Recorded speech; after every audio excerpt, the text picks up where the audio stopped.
dia, boa tarde e boa noite para você, nosso ouvinte. Estamos começando mais um bate-papo à luz do candeeiro. Eu sou Francioli Araújo. Eu sou Caroline Silva e o assunto do nosso cast hoje é para tratar sobre um tema polêmico que contou com a colaboração de alguns alunos e professores. Nesse caso, eu e o Francioli. E qual é o assunto polêmico de hoje, Francioli? Carol, eu acho que esse é difícil, hein? Mas a gente faz uma pergunta. Você é ou já foi um bom professor?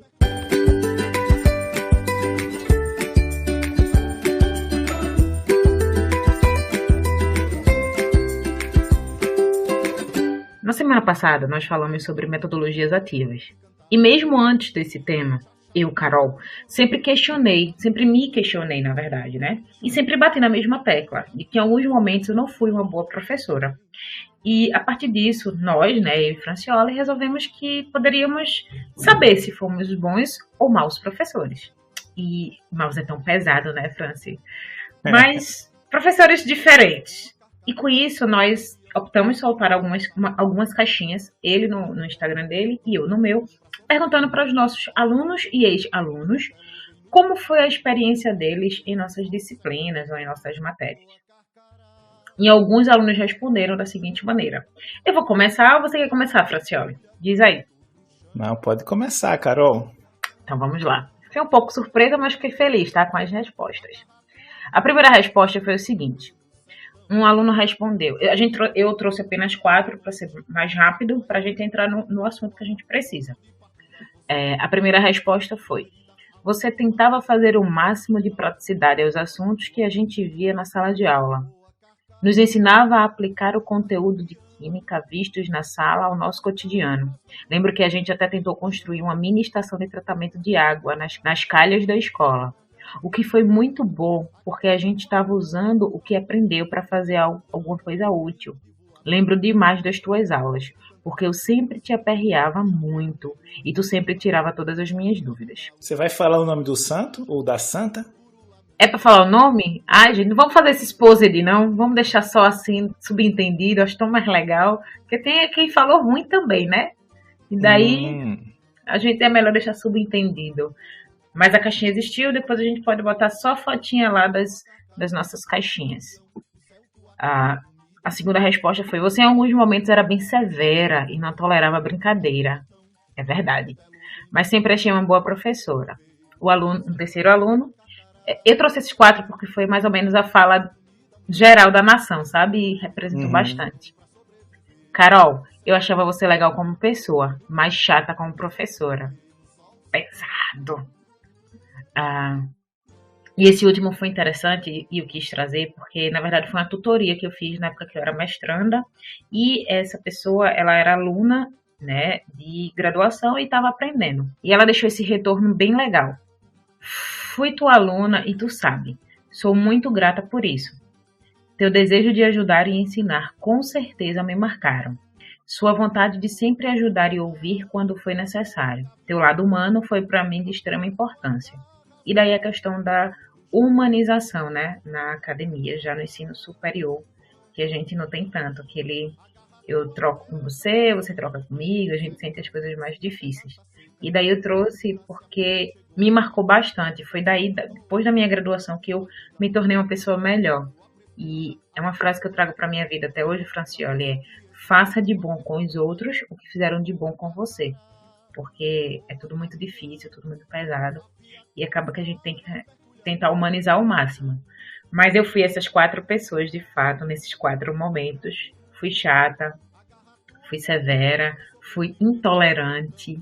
Muitas vezes, é como eu coloquei, né? Eu chegava num momento de exaustão, porque em muitas dessas disciplinas eu não estava só dando aula. Eu estava dando aula e na graduação, eu estava dando aula e no mestrado, eu estava dando aula e no doutorado. Então eu chegava no meu momento de exaustão, mas que esse retorno que foi dado para mim a partir desses alunos e dos outros alunos também, que me deram esse retorno, eu fiquei feliz, sabe, em saber que apesar de chata, né, apesar de severa, eu pude marcá-los de uma forma positiva. assim vamos dizer, não foi de um todo. Eu achava que eu era ruim, de fato, ruim mesmo, assim. Então, né, eu fiquei feliz com essa oportunidade. Eu vi pessoas que passaram pela minha vida e que foram importantes, né? E eu sempre tento lembrar da maioria dos meus alunos, com certeza, não vou lembrar de todos, porque foram muitos ao longo dessa jornada. Mas, para mim foi importante saber que eu não fui igual a todos os professores que estavam no seu caminho, ainda se descobrindo. Eu já tinha algo diferente, sabe? Eu sabia que eu tinha um diferencial. E apesar de ser chata, severa, intolerante, eu também era a Carol legal, que escutava, que brincava, que tentava associar algo diferente. E que eu era diferente de várias e várias gerações de professores de química, né? Que sempre trabalharam o mesmo conteúdo, né? E daí era bem complicado, porque eu amo química, mas nem todos os meus professores foram bons professores de química. Aí, como você bem sabe, química não é fácil. Imagina eu trazer isso para o Uhum. menino do terceiro ano da forma mais lúdica, né? Da forma mais, que ele pudesse associar e dizer, olha, isso é muito interessante para minha vida. E nem sempre é da forma legal.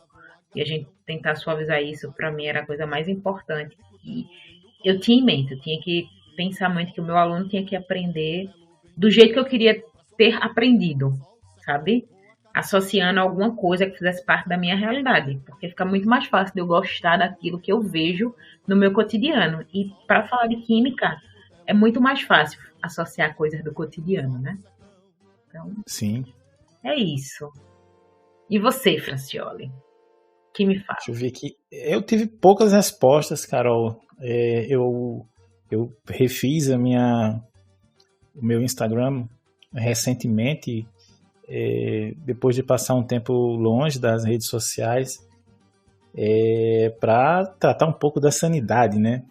Importante. E aí, principalmente depois do A Luz do Candeeiro, eu acabei retornando, então eu tenho poucos ex-alunos nos contatos, e mais alguns colocaram, né? Particularmente dois. Eu vou citar o nome porque é até uma forma de agradecimento, né? O Leonardo Xavier, ele foi meu aluno no primeiro ano do ensino técnico. Ele é do curso de informática, ele fazia informática na época. E eu deixei lá na caixinha, né, a seguinte pergunta. Eu fui seu professor? Fale aqui ou no direct, experiências boas ou ruins. Eu pedi que eles colocassem lá experiências que foram boas ou ruins, né? Eles não chegaram a dizer assim, essa aqui foi uma experiência boa, essa aqui foi uma experiência ruim. Eles só disseram qual era a Você experiência. que lute, né? O Leonardo, ele deixou a seguinte mensagem, né, que um momento, se foi bom ou ruim, eu não sei, mas foram as apresentações individuais no trabalho do TED Talk, que foi um trabalho que eu passei para eles, né, da disciplina de metodologia científica, para mostrar algumas outras formas de se fazer divulgação científica, né, os TED Talks, que eu sou fã dos TED Talks, e eu pedi para que os alunos na turma fizessem esses trabalhos em cima de temas que eles achavam interessantes. Então a gente teve lá uma série de temas interessantes, eles tiveram lá um tempinho para fazer uma apresentação, e foi uma experiência bem, bem interessante. Outra pessoa que comentou aqui foi a Anne Kawane, que ela foi minha aluna no curso técnico de mineração. E aí eu acho que a Anne Kawane, eu devo ter sido professor dela no terceiro e quarto ano do ensino técnico. E ela deixou duas mensagens, então aqui foi bem marcante, né? Ela disse que aprendeu que estudar nunca é demais, aprender inglês é importantíssimo e tem que errar até acertar. E numa outra mensagem ela disse também, aprender a usar o Excel salva o semestre e madrugadas em claro valem a pena. Concordo. Nem sempre, mas concordo sim. E aí, o que é que tu tira dessas duas lições? Carol, bem, como eles não falaram exatamente o que era, né, se era bom ou ruim, eu vou dizer que a gente consegue tirar daí de algumas lições que são ruins, né, porque, na verdade, quando a Anne coloca que essas madrugadas, né, a noite em claro vale a pena, na verdade, a gente tem que olhar isso com muita calma, né? porque, como nós já falamos em outro episódio, isso faz parte de um não saber estudar. Então, não se soube estudar, não houve um planejamento, daí a gente acaba precisando passar uma noite em claro fazendo um trabalho que poderia ter sido feito anteriormente. Então, eu não diria que isso é muito positivo, né? Você passar uma noite em claro, eu vou considerar isso como sendo algo negativo. Mas os outros, né, de uma forma geral, eu vejo como muito positivos mesmo, né? A relação ao TED Talk é você trazer novas metodologias para a sala de aula, para você mostrar para as pessoas que elas podem fazer não somente a divulgação científica, mas falar sobre, né, coisas que elas gostam. Quer dizer, que, na verdade, a ideia do trabalho foi mais ou menos esse. Nós temos pessoas, no primeiro ano principalmente, que são extremamente tímidas. E eu tenho alunos no início do curso que está com o quê? Com 13, 14 anos. São pessoas muito novas que ainda vão aprender muito na sua vida acadêmica, mas que elas chegam com muitos receios e elas mudam, né? Quando eu falo de Instituto Federal, elas saem de um ensino fundamental, que é uma coisa assim mais tranquila, e elas entram no ensino médio, onde você tem disciplinas técnicas e disciplinas que a gente chama de grade comum ou do núcleo comum, que são as que você normalmente vai ver no ensino médio regular, e é uma carga horária absurda. Então ele sai de uma vida relativamente fácil, né, tranquila, e ele chega num verdadeiro inferno. Fica ali, né, no olho do furacão e não sabe. Exatamente. E pois, se sair do lado ali, com certeza vai ser atingido. Então, eu vejo assim também como uma forma nessa metodologia, né, de falar para eles, olha, falem sobre um tema que interesse a vocês. Então eu tive gente lá que falou sobre anime, teve gente que falou sobre futebol, teve gente que, né, buscou algum outro tema mais ligado à área que ele estava fazendo, né, o curso, e isso vai fazendo com que a pessoa ele diz, não, olha, não é tão difícil, se eu consigo aqui passar 5 minutos falando de alguma coisa que eu gosto, vai ser fácil quando eu disser quando eu assumir que eu gosto da área que eu estou fazendo o curso. Então, né, é um treino. E essas outras coisas, né, que a gente tem aí, que a Nani pontuou, como o inglês, como o Excel, é basicamente a questão da informática básica, né? O Excel é uma ferramenta que você usa em todos os lugares, ela vai lhe ajudar muito, até você precisar dessas ferramentas mais avançadas de estatística, né, quando a gente vai para a parte da engenharia, ou até mesmo quando você está trabalhando com alguns aspectos sociais, né, que pode ser que nem as outras áreas não utilizem toda a matemática que a gente vê nas engenharias, mas a estatística ela é extremamente importante, né, para todas as áreas. E, evidentemente, o idioma, né? A gente sabe que a maior parte dos textos que nós produzimos, que a academia produz em revistas de alto impacto, elas estão em inglês. Então, eu posso ter um livro hoje muito bom de química em português, mas a aplicação daqueles conceitos que estão no livro, eu vou encontrá-los em artigos científicos, onde a maioria deles estará em inglês. Então, o idioma ele é extremamente importante, tanto para que nós possamos acessar o conhecimento científico, né, de ponta, que normalmente não está em português, mesmo quando produzidos por brasileiros, e como também como uma forma de comunicar-se, porque eu tive até uma ex-aluna que ela certa vez chegou para mim e disse que estava trabalhando. Eu disse, poxa, que legal que você está trabalhando. Professor, estou trabalhando numa empresa. Mas assim, não foi nem tanto pelo meu conhecimento técnico, mas eu falava inglês. E isso foi um diferencial muito grande para a decisão da minha contratação. Então, eu fico muito feliz quando a gente tem essas oportunidades, né, de ter pessoas mostrando que aquilo que a gente fala em sala de aula, né, que a gente repete várias vezes, aquilo é importante realmente, né, e as pessoas, embora elas só se deem conta normalmente depois que saem do curso, depois que terminam o curso, né? Mas eu acho que é mais ou menos por aí. Eu vou pegar essas experiências, né, que foram colocadas, eu vou dizer que tem alguma ali foi positiva, algumas foram positivas, outras acreditei que fosse positiva, mas a gente vê que não é tão positivo assim. É interessante a gente se colocar para ouvir esses depoimentos desses alunos, essas avaliações, mesmo no âmbito institucional ou não, para que a gente possa melhorar a nossa prática pedagógica. Porque ser professor, ser professor não é tão difícil. Mas ser um bom professor. Mas ser um bom professor é algo que demanda muito esforço. O que eu achei muito interessante é que nas nossas caixinhas, primeiramente eu quero agradecer, né, como o Francioli falou, ele falou o nome de todo mundo em forma de agradecimento. Eu também quero colocar aqui os meus agradecimentos para todos os meus ex-alunos e ex-alunas que participaram, deixaram seus depoimentos, respondi no privado a cada um, né, agradecendo, mas eu optei por não trazer os nomes. E assim, nós estamos falando de duas realidades diferentes, né? O Francioli está aí vindo do curso técnico do Instituto Federal e eu venho com alunos e alunas de ensino público e privado, que tem outra realidade, né? Que tem outro foco, que tem outra meta, e ver como tudo funciona exatamente como a gente falou lá atrás, né? Há uma semana atrás, que as metodologias ativas às vezes a gente aplica sem nem perceber. Sim. Que é uma metodologia ativa e que, dependendo da sua realidade, tem como sempre você inovar. Logicamente que a gente nunca vai estar 100% o tempo todo, né? Nós sempre vamos ter nossas demandas, os nossos momentos particulares, as nossas necessidades, que muitas vezes, infelizmente ou felizmente, porque somos de carne e osso como qualquer outro ser humano, vão refletir no nosso trabalho.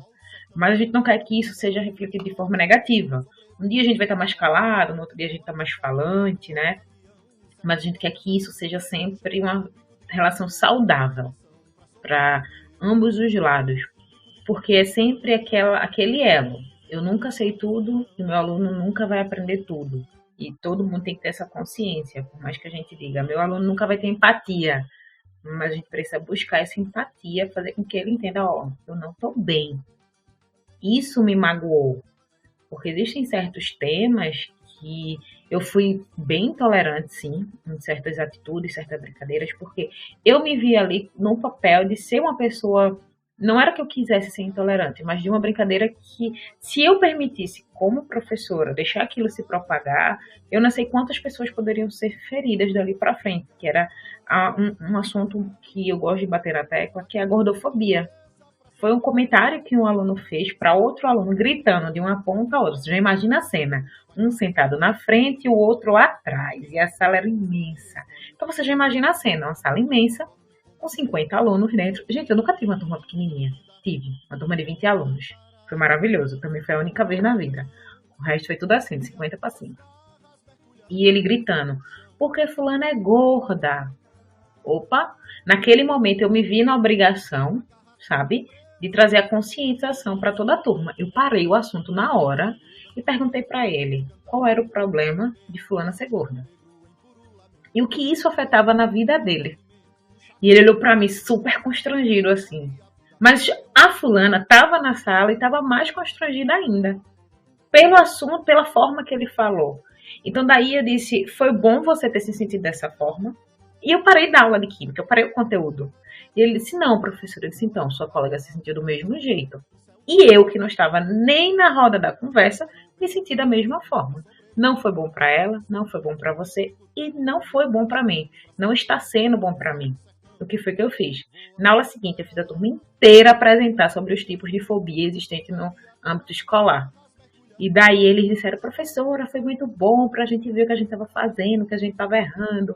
Então, muitas vezes, a gente não precisa ser só o professor daquela disciplina. A gente precisa trazer a consciência, né? E eu sempre fui muito chata nesse sentido, de não gostar de certas atitudes, de certas brincadeiras, e sempre me vi como tendo a oportunidade de melhorar aquele aspecto, né?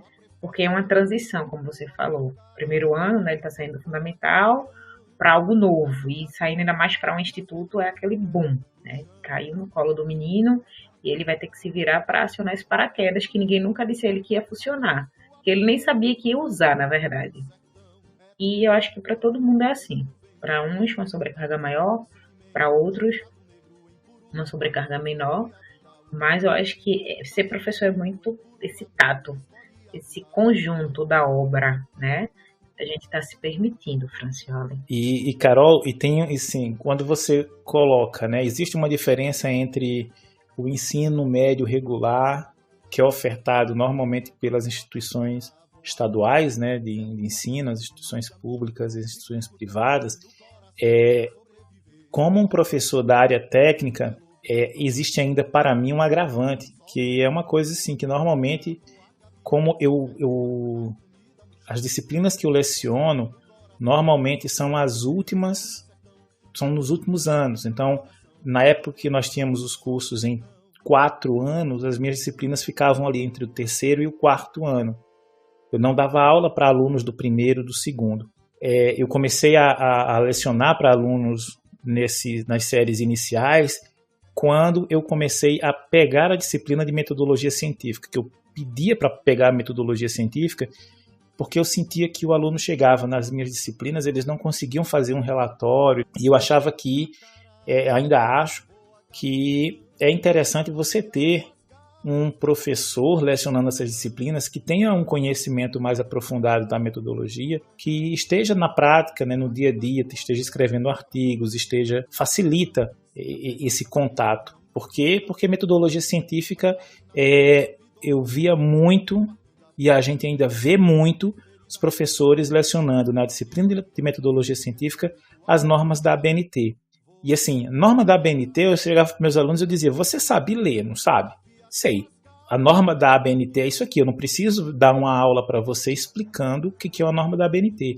Mas eu preciso explicar para você como é que você vai fazer uma pesquisa, como é que você delimita o assunto que você vai tratar, você vai ter lá a definição do teu problema, como você vai fazer uma pesquisa no portal de periódicos, etc. Então, nesse sentido, eu acho que esse é o papel da metodologia científica, da disciplina de metodologia científica. E eu comecei a lecionar para alunos do primeiro ano, principalmente alunos de outros cursos, que não eram do curso de mineração, que é a minha área de formação e para a qual eu leciono essas disciplinas. Então, quando eu pego uma disciplina da minha área, né, uma disciplina técnica da minha área, ainda tem um agravante, porque eu imagino que, independente do aluno ele terminar o curso e ele ir para a empresa ou não, eu preciso treiná-lo também dentro da mentalidade da empresa. Então, você tem uma série de detalhes que estão atrelados ao ensino técnico. Então, é o comportar-se, é o saber falar, é o trabalho em equipe, é o trabalhar em grupo, é você ter pontualidade. Então, tudo aquilo que a gente sabe que a empresa cobra, eu cobro também dentro das minhas disciplinas.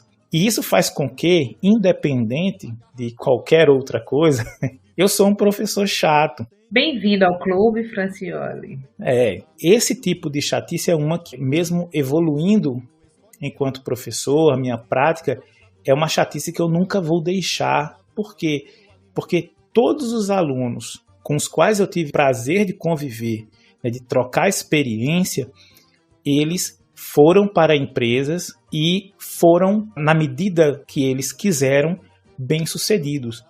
Porque o conhecimento técnico e de comportamento, eu tenho certeza que eu consegui passar para eles. Perfeito. A gente vive em realidades tão distintas, né? Acerca do mesmo assunto, e que seria ainda mais diferente, ou não sei, com o professor do ensino superior, né? Então, mas eu acho que o drama é sempre o mesmo. Como é ser um bom professor?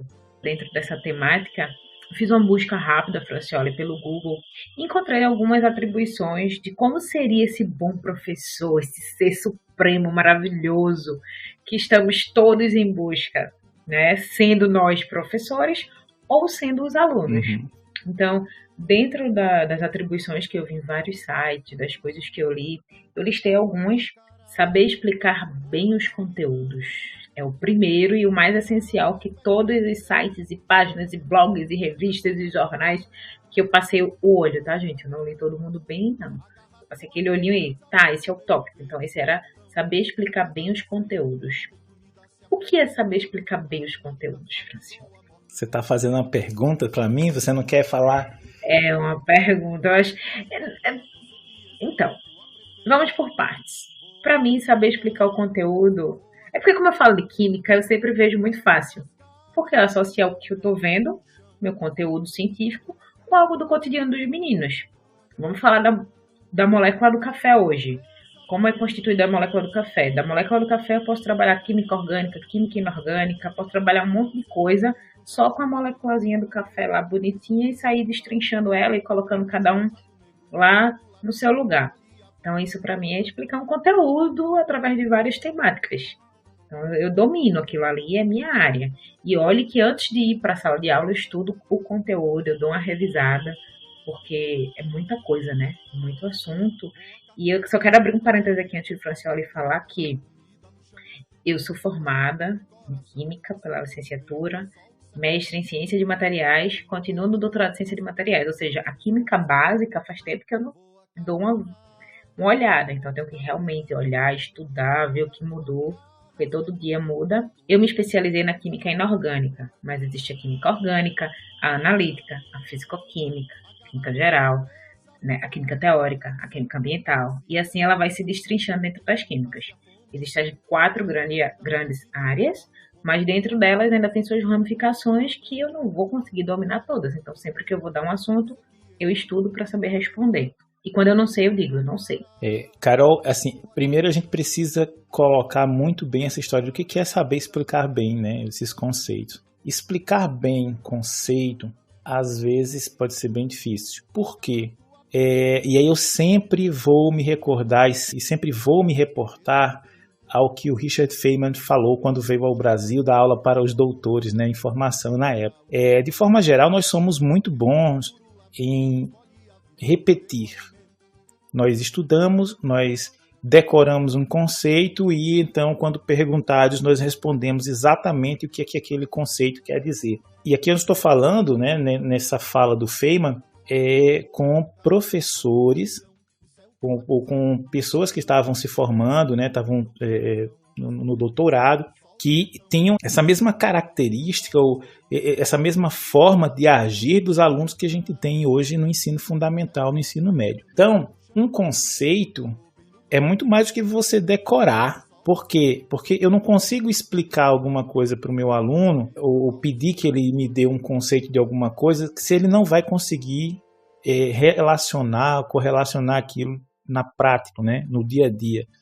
E isso é muito importante. Eu acho que, enquanto professores, nós primeiro temos que nos cercar desse conhecimento e precisamos saber explicar as coisas para o nosso aluno de forma que ele entenda. Então, por exemplo, tem uma disciplina que ela vai falar sobre os processos de lixiviação, é o básico.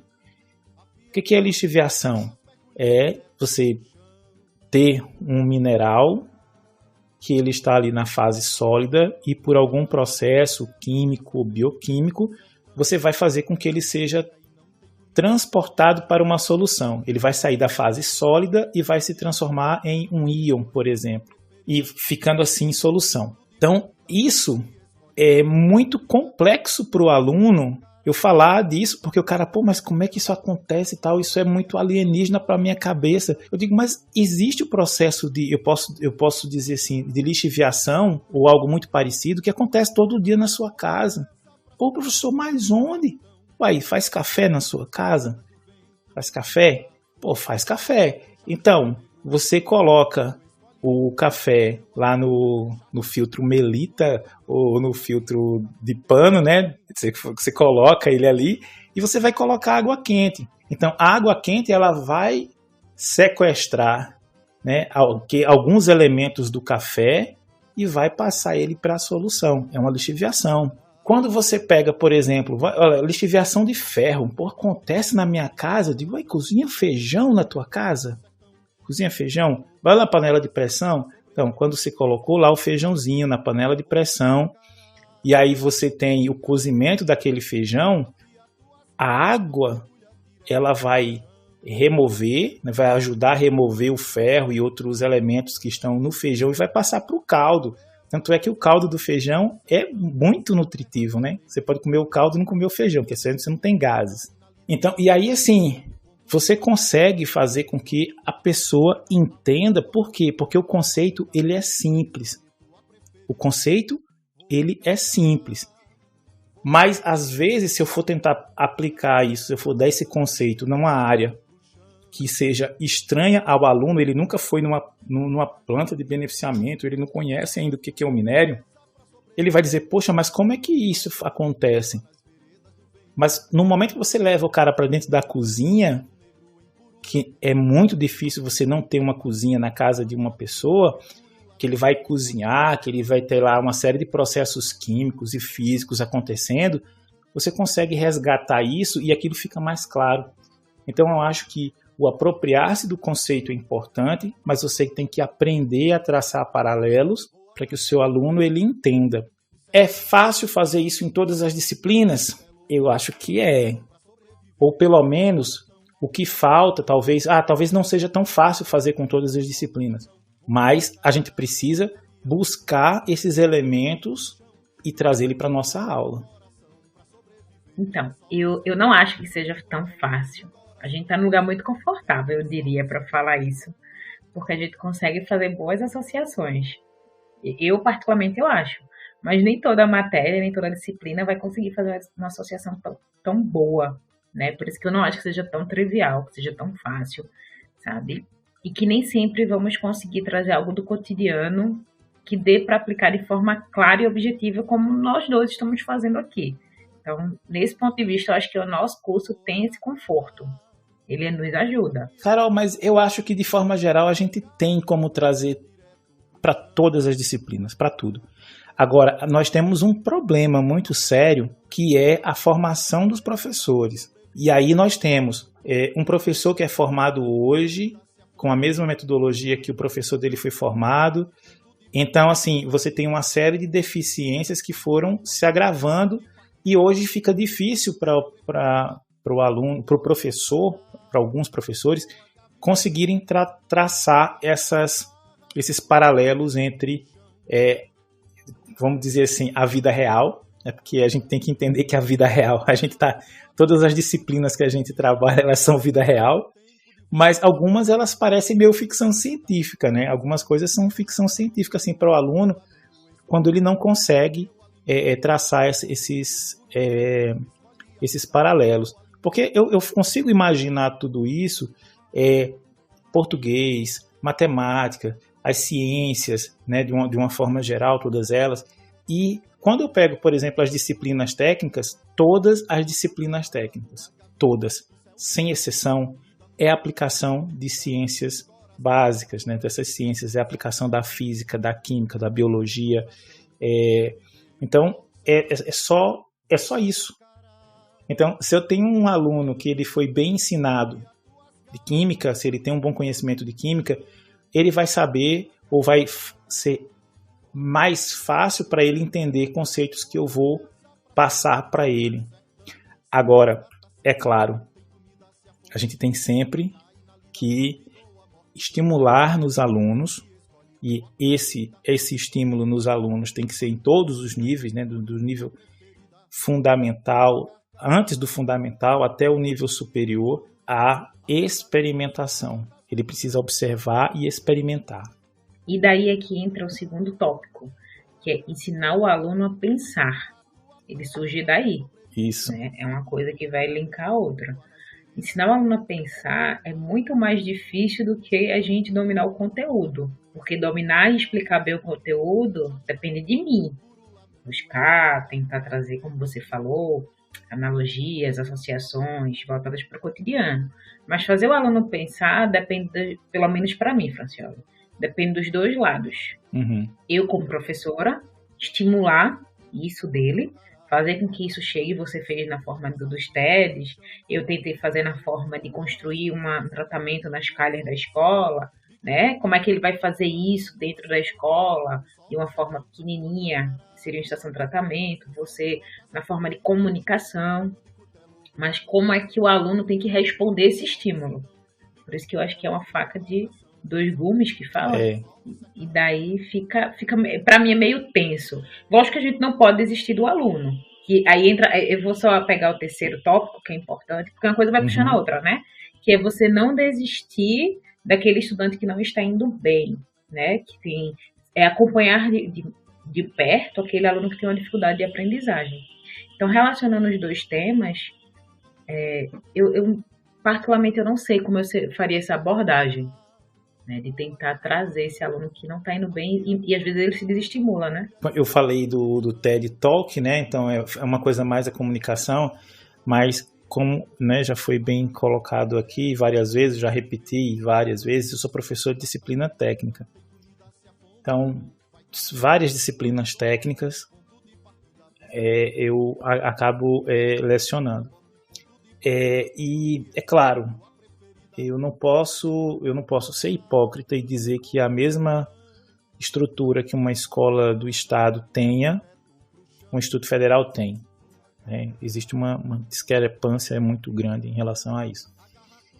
Mas no Instituto Federal do Amapá, né, assim como em todos os outros institutos, nós temos os setores que fazem acompanhamento dos alunos, principalmente alunos que têm alguma deficiência.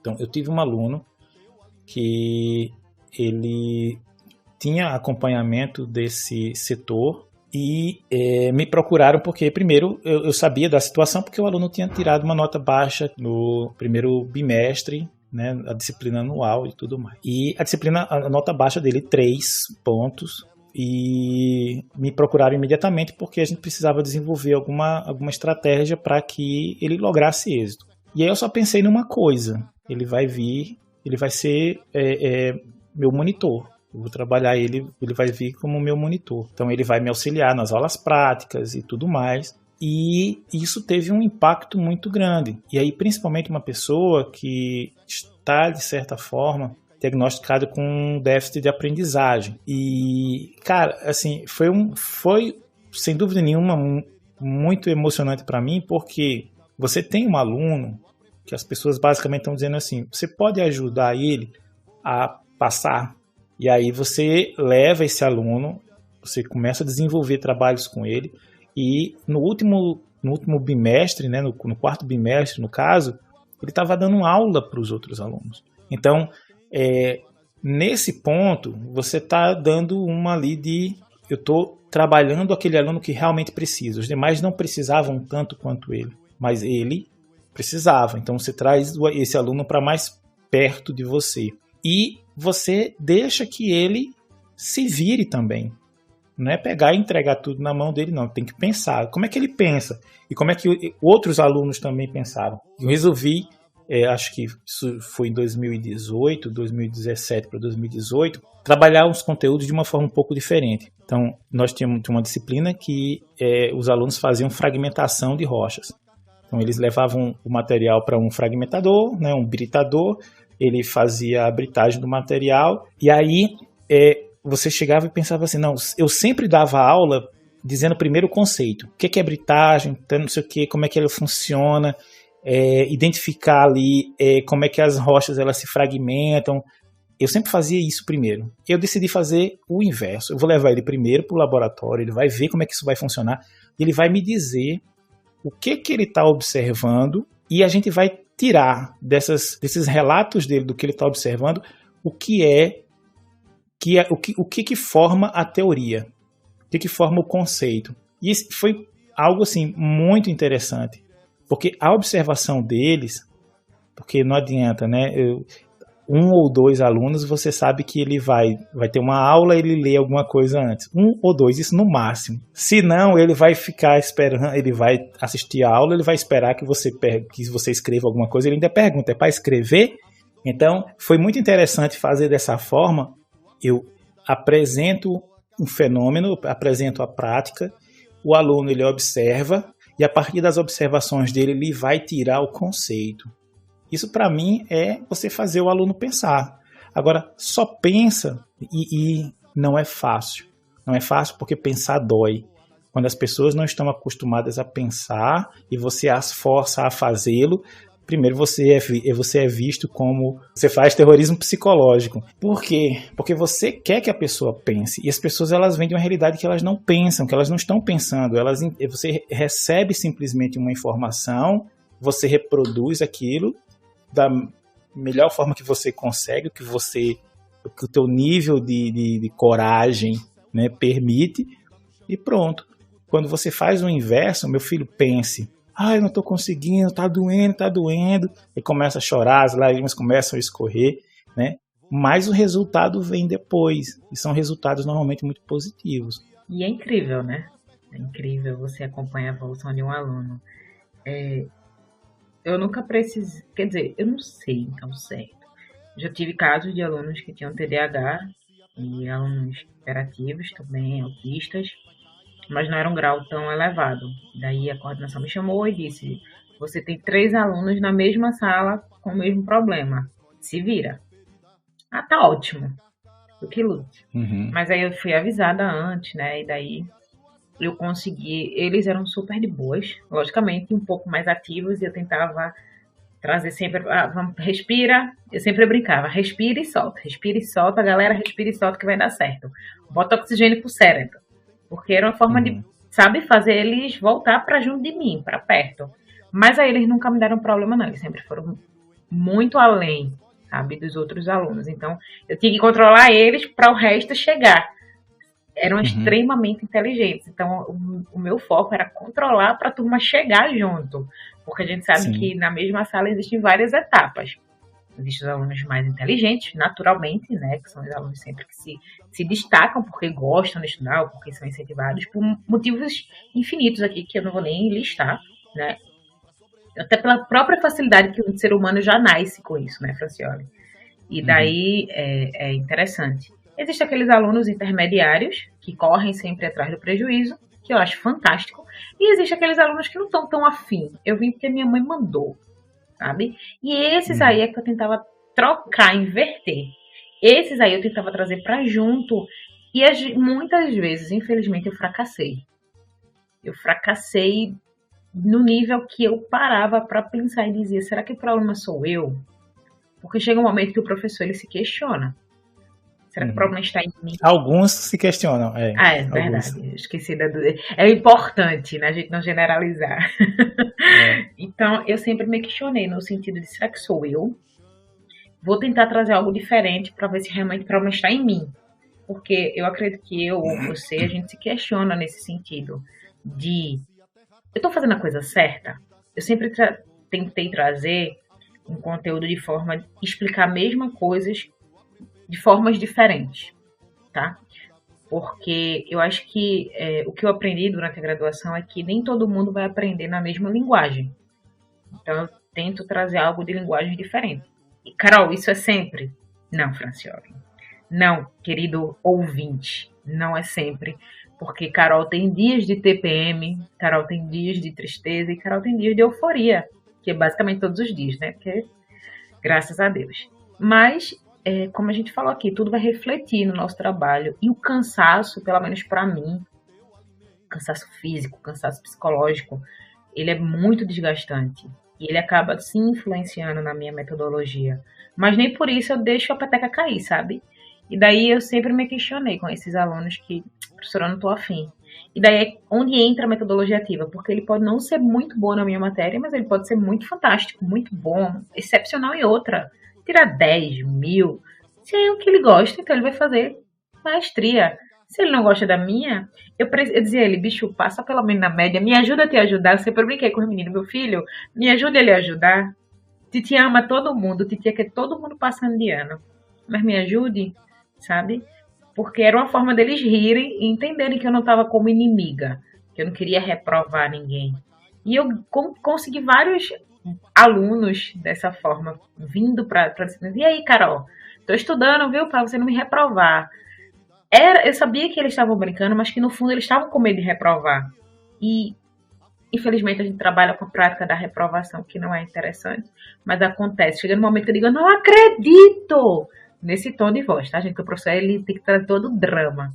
que eu ensinei a esta criança, a este indivíduo, todo o assunto. Eu passei uma lista igual que está na prova e o menino nem para ler a lista. Isso é um drama real. Isso não é inventado. Todo professor tem sua frase de efeito. Não sei qual é a sua, nem se você tem, Francione. Mas eu tenho várias frases de efeito que, quando o bicho está pegando, que eu não sei mais o que eu faço, eu paro e solto uma e todo mundo... E daí dá aquela, sabe, aquela travada, mas depois todo mundo começa a se soltar novamente e vai fluindo.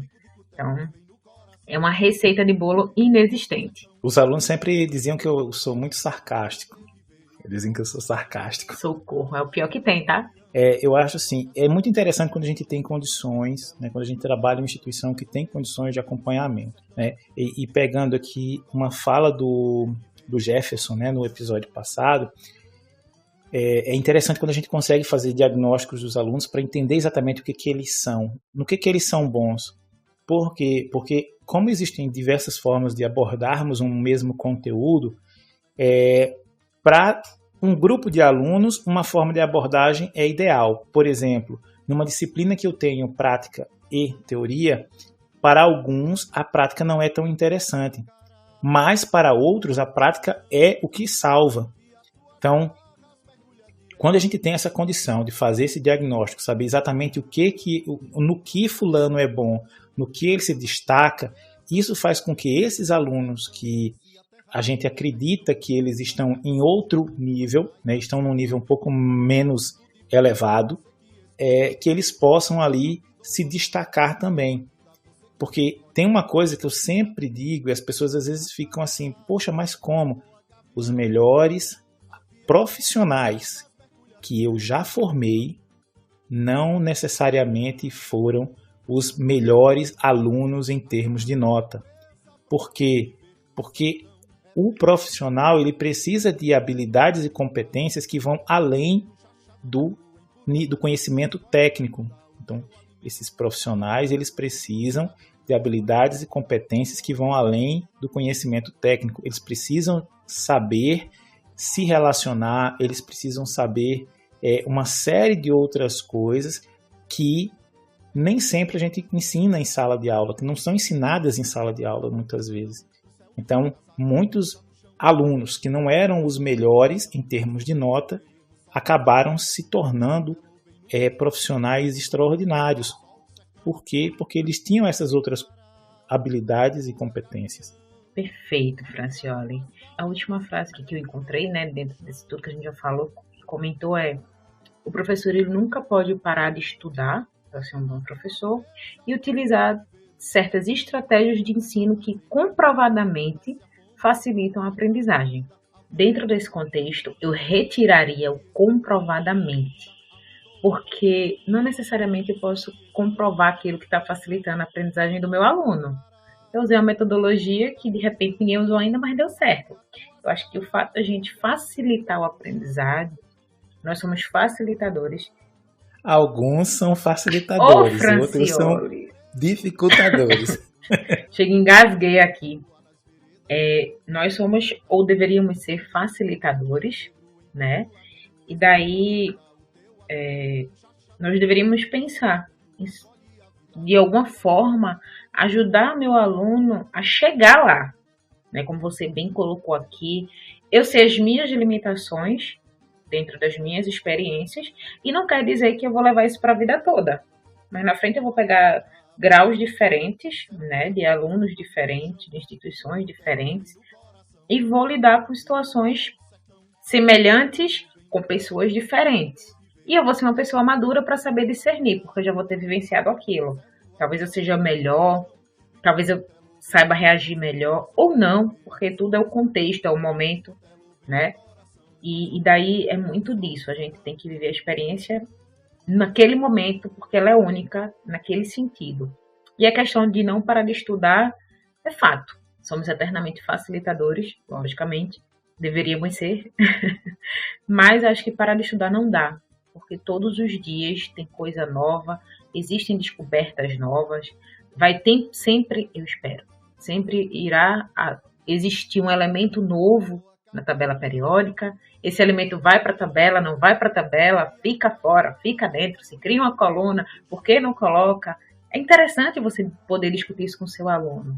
A construção de uma tabela, por que aquele elemento é tão importante para aquilo ali.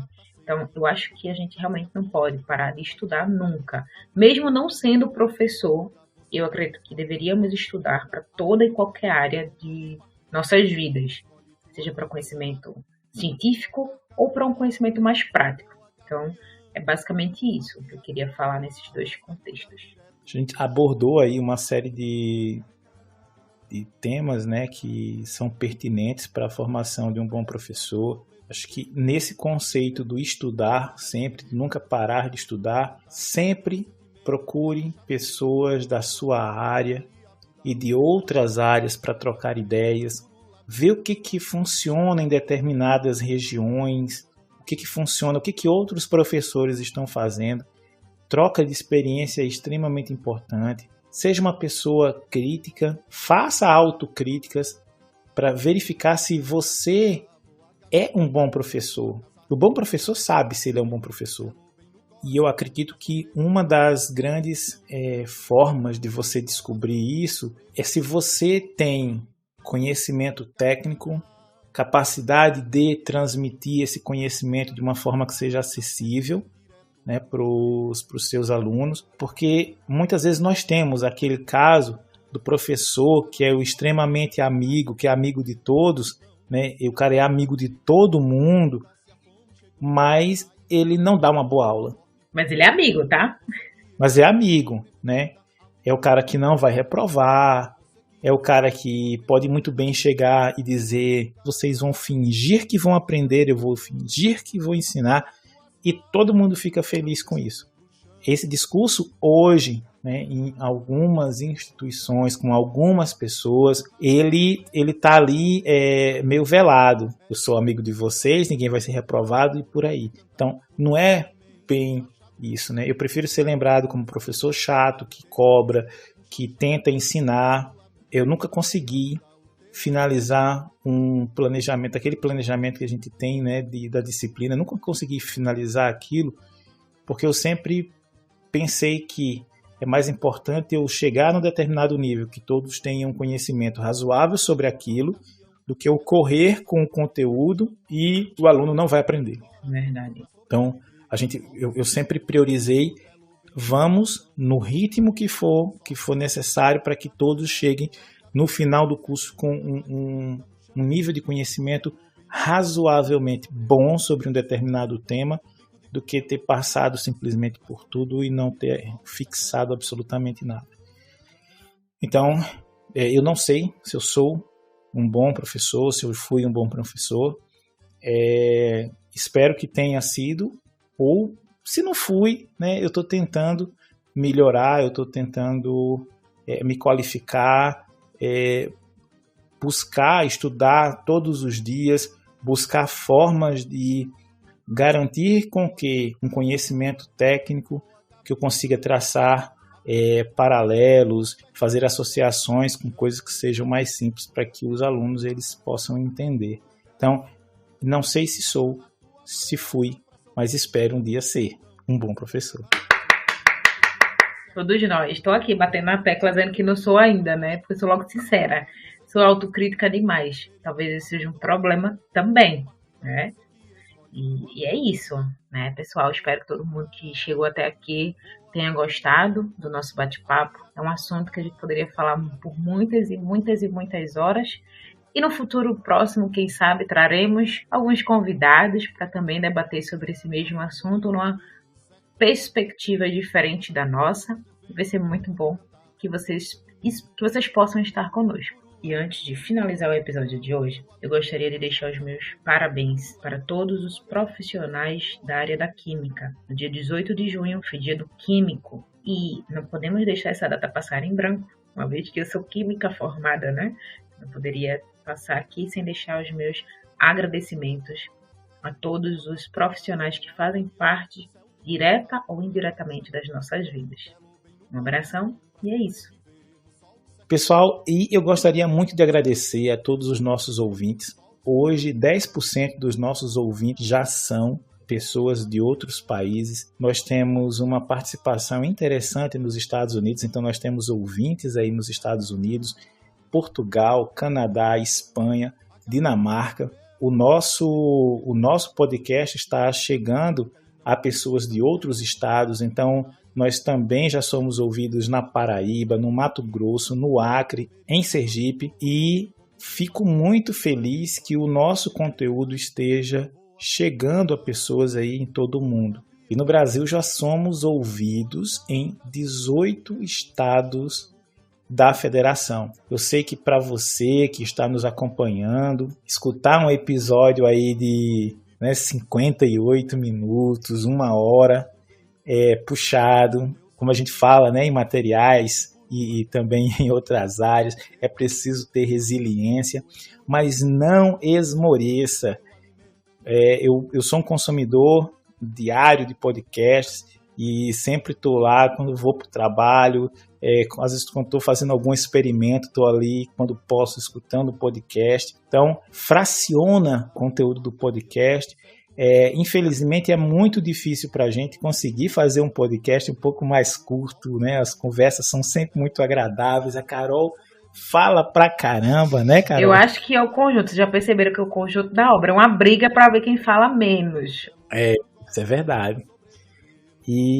Mas, assim, é com muito prazer que a gente faz o podcast, que a gente produz esse conteúdo, ver essa receptividade, né, alcançando aí a cada dia um público maior. E espero que vocês gostem, né, do conteúdo. A gente está sempre falando aí em todas as oportunidades. Sugiram pautas, se convidem para participar do nosso podcast, divulguem com os seus conhecidos, os seus amigos, né, os seus alunos, porque são trocas de experiência que nós valorizamos muito. Acho que sempre vamos estar abertos a recebê-las com muito carinho. As sugestões, as críticas. Nós estamos tentando melhorar e construir um podcast legal todos os dias, a cada gravação, a cada hora falada, para respeitar cada hora ouvida, né? É importante para todos que estamos por trás das telas, por trás dos áudios, né, da mídia social, entender um pouquinho do que vocês precisam, se está bom, se está ruim, e agradecer. A forma de agradecimento para a gente é sempre importante, porque ela traduz muito daquilo que está sendo passado através dos nossos podcasts. Então, assim como o Francioli falou, não deixe de nos ouvir e procure outros também, né, que seja do seu agrado, que possa agregar no teu cotidiano. E se a tua cidade tem trânsito, vai passar rapidinho essa hora e tu ainda não vai ter chegado no local de trabalho. Se ela não tem, vai para academia, vai dar aquela corridinha, aquela pedalada, põe um fone no ouvido e eu garanto que vai ser muito mais prazeroso. É esse meu recadinho, Francioli. Então é isso aí. Agradecer você que nos ouviu até agora, foi suficientemente resiliente para estar conosco até agora. Então, muito obrigado pela sua audiência e até o próximo episódio. Tchau, pessoal. Até semana que vem. Tchau.